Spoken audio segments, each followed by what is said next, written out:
I'd wanted to kill my mother since I was 8 years old, and I'm not proud of that. It started with surrogates at a non-human level.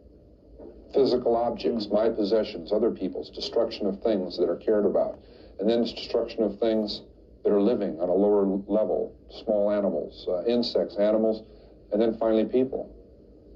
It started coming to a head again, so I went back down. I ran away back down there. And then a month later, I'm up living with my grandparents in the mountains, and 10 months later, I murdered them.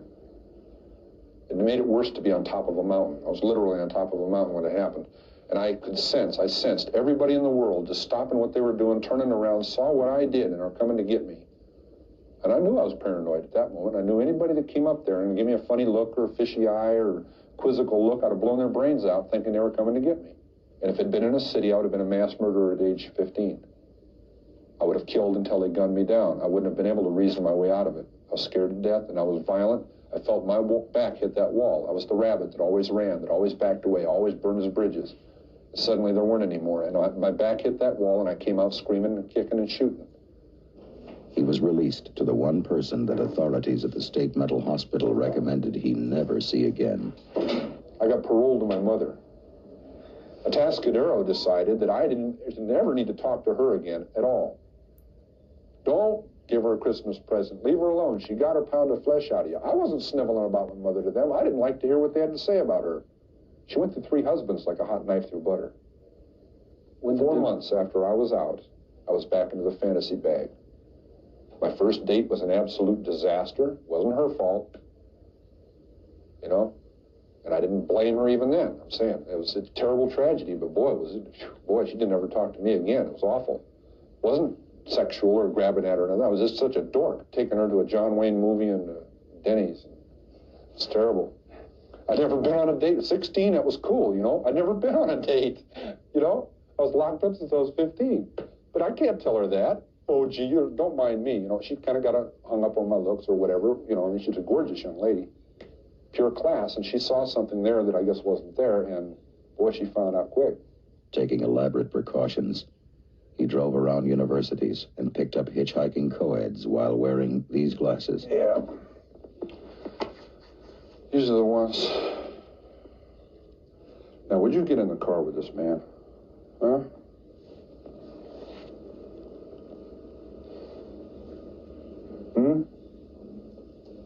The state has made me much more credible as a human being. While his mother worked at the university, Kemper buried the mutilated bodies in the mountains and took the severed heads home. Then he slept with their heads for days and finally went looking for more.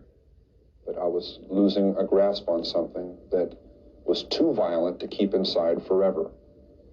As I'm sitting there with a severed head in my hand, talking to it, or looking at it, and I'm about to go crazy, literally. I'm about to go completely flywheel loose and just fall apart. I say, wow, this is insane. And then I told myself, no, it isn't. You're saying that, and that makes it not insane. I said, I'm sane, and I'm looking at a severed... I said, well, wait a minute. I see old paintings and drawings of Viking heroes talking to severed heads and taking them to parties, old enemies in leather bags. Part of our heritage. This is me back then, in 1972 and 73. Unable to live with the fact that I just stabbed to death and cut the throat of an innocent young woman. Innocent in the sense that she did not plan on that happening. She didn't do anything specifically for that to happen to her. Yet she was a very active participant in her own death. And in my memory of that, she was 19 years old, and her roommate in the trunk who died right after that was 18. I didn't go hog wild and totally limp. What I'm saying is I found myself doing things in an attempt to make things fit together inside. I was doing sexual probings and things. I mean, in the sense of striking out and reaching out and grabbing and pulling to me, but appalled at the sense that it wasn't working. That isn't the way it's supposed to be. It isn't the way I want it. See what I'm saying? And yet during that time, I become engaged to someone who's young and is beautiful and very much the same advantages and very much the same upbringing and Disneyland values. And she's very much the reason I surrendered. I picked up 2 girls who were so much like the first 2, it was unbelievable. Almost identical circumstances. And I let them go. Everything went towards killing them, and I didn't. But I'm saying, wow, it's uncanny. It was almost like it was meant to be that way. And I said, wow, this got to stop. And I let them out.